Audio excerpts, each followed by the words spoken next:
नमस्कार दोस्तों, बहुत बहुत स्वागत है आपका अपने चैनल स्टडी 92 पर। मेरा नाम अमरीश कुमार। दोस्तों, आज मैं आप लोग के सामने जीव विज्ञान पाठ 1 जीव प्रकरण एवं पोषण लेकर आया हूं। दोस्तों, मैं आप लोगों को पाठ 1 से लेके पूरे पाठ 6 तक मैं आप लोगों को बायोलॉजी पढ़ाऊंगा। दोस्तों, अगर इस चैनल पे आप नए हैं तो फटाफट इस चैनल को सब्सक्राइब कर ले, बेल आइकन को प्रेस कर ले, क्योंकि मेरी आने वाली वीडियो आप तक पहुंच सके।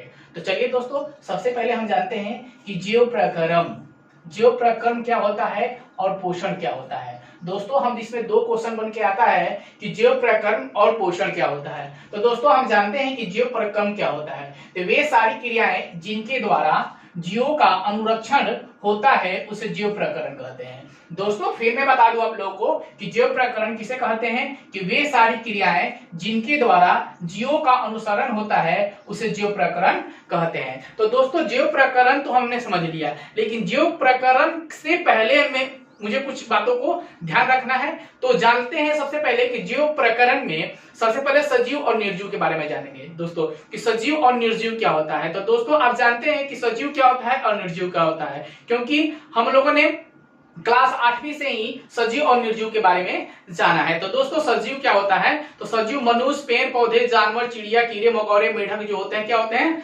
सजीव होते हैं। और निर्जीव क्या होता है दोस्तों, जैसे टेबल, कुर्सी, चेयर, ब्लैक बोर्ड, पेन, ये क्या है दोस्तों, निर्जीव है। तो दोस्तों, मैंने सजीव और निर्जीव के बारे में आप लोगों को बता दिया। उसके बाद आता है हम लोग का जीव प्रकरण, यानी कि जीवों का अनुरक्षण करना ही क्या होता है दोस्तों, जीव प्रकरण होता है, जिसमें सभी जीव अपना भरण पोषण करते हैं, खाने पीने से लेकर अपना रहन सहन तक, वो क्या होता है दोस्तों, जीव प्रकरण होता है। उसके बाद दोस्तों, मेरा दूसरा पॉइंट आता है कि पोषण क्या होता है। दोस्तों, पोषण के बारे में जान लेते हैं कि पोषण क्या होता है। तो वह विधि जिससे जीवों के पोषण तत्वों को ग्रहण कर उनका उपयोग करते हैं उसे हम क्या कहते हैं दोस्तों, पोषण कहते हैं। पोषण क्या कहते हैं, वह विधि जिनके जीवों के पोषण तत्वों को ग्रहण कर उनका उपयोग करते हैं उसे हम क्या कहते हैं दोस्तों, पोषण कहते हैं। जैसे कि जीव जो है अपना भोजन यानी अपने भोजन को करता है और उससे जो भी पोषण प्राप्त करता है, पोषण तत्वों को ग्रहण कर उसका उपयोग करता है, उसे हम क्या कहते हैं दोस्तों, पोषण कहते हैं। अब चलते हैं हम अगले पॉइंट में कि पोषण के कितने प्रकार होते हैं। तो दोस्तों, जानते हैं हम कि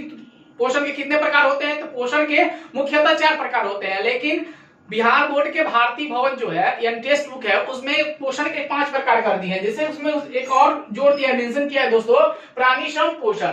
लेकिन मुख्यतः पोषण के कितने प्रकार होते हैं दोस्तों, पोषण के 4 प्रकार होते हैं दोस्तों। पहला है कि स्वयं पोषी होता है दोस्तों, एक विषम पोषी होता है, एक मृत पोषी होता है, एक परजीवी होता है। लेकिन भारतीय भवन की किताब में कौन आया है दोस्तों, प्राणी श्रम पोषी। तो चलिए दोस्तों, मैं फिर इन लोगों का डिफिनेशन आप लोगों को बता दूं कि स्वयं पोषी क्या होता है, विषम पोषी क्या होता है, मृत पोषी क्या होता है और परजीवी क्या। की डिफिनेशन में इसका परिभाषा आप लोगों के सामने मैं प्रस्तुत कर दूं कि स्वयं पोषी। दोस्तों, हम जानते हैं कि स्वयं पोषी होता क्या है। तो स्वयं पोषी क्या होता है दोस्तों, ऐसे जीव या पौधे जो अपना भोजन स्वयं बनाते हैं, यानी ऐसा पौधा या जीव जो खाना वो स्वयं बनाता हो या अपने आप से बनाता हो, खुद का बनाता हो, उसे हम क्या कह सकते हैं दोस्तों, स्वयं पोषी। शॉर्ट भाषा में आप लिख सकते हैं कि ऐसे जीव जो अपना भोजन स्वयं बनाते हो उसे हम क्या कह सकते हैं, स्वयं पोषी कह सकते हैं। लेकिन उसमें मैंने कुछ और लिखा है कि एवं किसी के ऊपर निर्भर न रहकर बिना किसी को हानि पहुंचाए अपना भरण पोषण करते हैं उसे हम क्या कहते हैं दोस्तों, स्वयं पोषी कहते हैं। ऐसे जीव जो किसी पर न निर्भर रखकर न किसी को हानि पहुंचाए अपना भोजन वह स्वयं बनाते हैं, स्वयं करते हैं, उसे हम क्या कह सकते हैं दोस्तों, स्वयं पोषी कह सकते हैं। जैसे में क्या क्या हो सकता है दोस्तों, तो याद रखिए, हरे पौधे यानी पेड़ पौधे जो भी हैं वह क्या करते हैं, स्वयं खाना बनाते हैं। उसके बाद दोस्तों नील हरित सेवाल हो सकता है। उसके बाद दोस्तों कुछ जीवाणु है। उसके बाद एक कोशिकीय जीव है। ठीक है दोस्तों, फिर मैं चलता हूं आगे विषम पोषी पर। चलिए दोस्तों, विषम पोषी के बारे में आप लोगों को बता दो कि विषम पोषी होता क्या है। जब कोई जीव अपने भोजन के लिए दूसरे जीवों पर निर्भर रहते हैं उसे हम विषम पोषी कहते हैं। दोस्तों, वैसे जीव जो होते हैं जो अपना भोजन स्वयं न बनाकर दूसरे पर आश्रित होते हैं उसे हम क्या कहते हैं दोस्तों, विषम पोषी कहते हैं। जैसे कि मनुष्य क्या होता है कि स्वयं का खाना नहीं बनाकर दूसरे पर आश्रित होता है। जैसे कि वह मांसाहारी हो सकता है, शाकाहारी हो सकता है या सर्वाहारी हो सकता है। अगर मांसाहारी है तो मांस के पीछे निर्भर रहता है, क्योंकि वह खुद मांस खाता है, लेकिन मांस कहां से लाए, वो अपना शरीर तो नहीं ना खाएगा, इसलिए वह दूसरे पर आश्रित रहता है। जैसे कि मुर्गी की मीट खाना हो तो वह दूसरे पर आश्रित हो, बकरा का मीट खाना हो तो दूसरे पर आश्रित हो। तो क्या होता है दोस्तों, मांसाहारी मनुष्य प्रवृत्ति के होते हैं तो दूसरे जीवों पर आश्रित रहते हैं। उसके बाद वैसे ही शाकाहारी जो है जीव, तो शाकाहारी में क्या हो सकता है दोस्तों कि वह स्वयं अपना भोजन बनाता तो नहीं है, वह सब्जी उब्जी लेकर आता है तो दूसरे पर आश्रित है। जैसे कि सर्वाहारी मांसाहारी भी है और शाकाहारी भी है। तो मनुष्य जो है स्वयं क्या है, एक विषमपोषी है।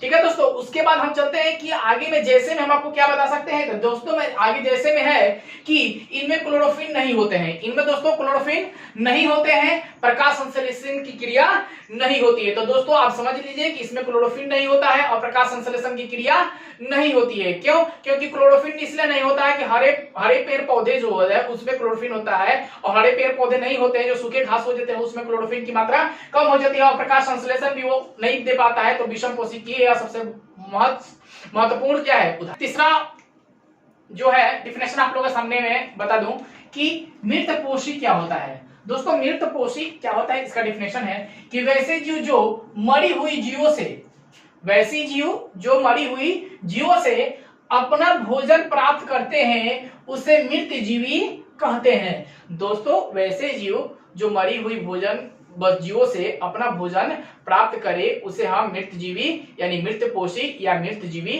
कहते हैं। दोस्तों जैसे में क्या हो सकता है, क्योंकि बार बार बोर्ड में पूछा करता है ऐसे कि अपघटन जो है वह क्या है, मृतपोषी है, परपोषी है या स्वयंपोषी है। तो दोस्तों आप जानिएगा तब न डालिएगा यहाँ पे आंसर में कि अपघटन जो होता है वो मृतपोषी होता है। तो आंसर में दोस्तों जैसे में जो भी दिखाया जा रहा है उसे आप भली भांति जरूर याद कर लीजिएगा, क्योंकि याद नहीं करिएगा तो 1 नंबर बिहार बोर्ड में गंवा दीजिएगा।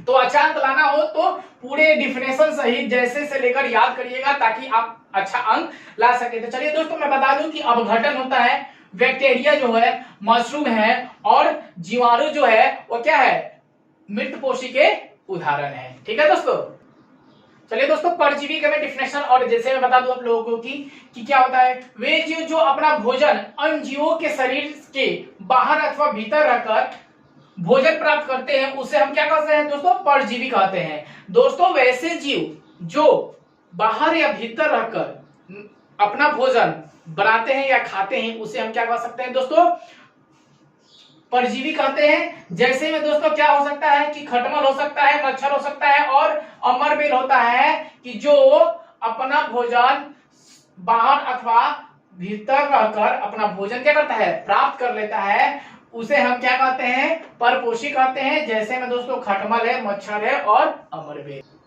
चलिए दोस्तों फिर मैं आगे चलते हैं कि प्राणी श्रम पोषण क्या होता है। तो वैसा पोषण जिसमें प्राणी श्रम अपना भोजन ठोस अथवा तरल के रूप में जंतुओं से अपना भोजन प्राप्त करता है उसे ही प्राणी श्रम पोषण कहते हैं। तो दोस्तों मैं फिर बता दूं एक बार कि वैसा पोषण जिनमें प्राणी श्रम भोजन ठोस या तरल के रूप में जंतुओं से भोजन प्राप्त करता है उसे हम प्राणी श्रम कहते हैं। जैसे में दोस्तों कि अमीबा जो है वह क्या है, अपना भोजन तरल या ठोस के रूप में प्राप्त कर सकता है।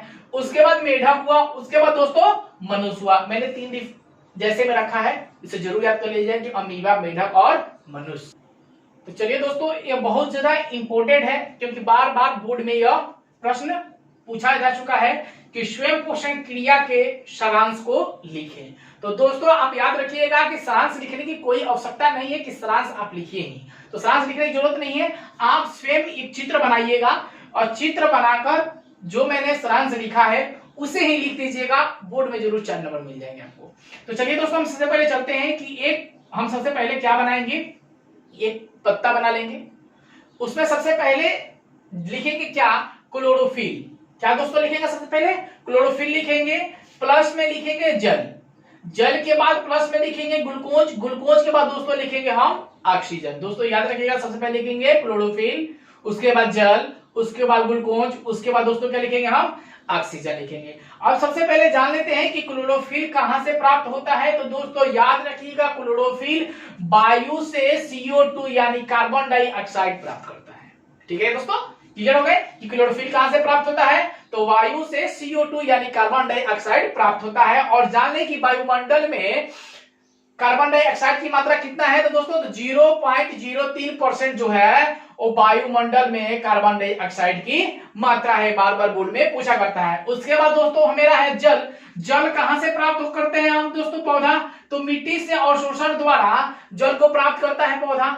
उसके बाद दोस्तों ग्लूकोज कहां से प्राप्त करता है। तो दोस्तों ग्लूकोज जो है पौधे के विभिन्न भागों से ग्लूकोज को प्राप्त करता है। उसके बाद दोस्तों ऑक्सीजन कहां से प्राप्त करता है। तो दोस्तों ऑक्सीजन जो है वायु से मुक्त होकर ऑक्सीजन को क्या करता है, प्राप्त करता है। उसके बाद दोस्तों सबसे पहले की जरूरत है हमको सूर्य की, कि सूर्य क्या करता है। तो सूर्य जो है प्रकाश ऊर्जा देता है।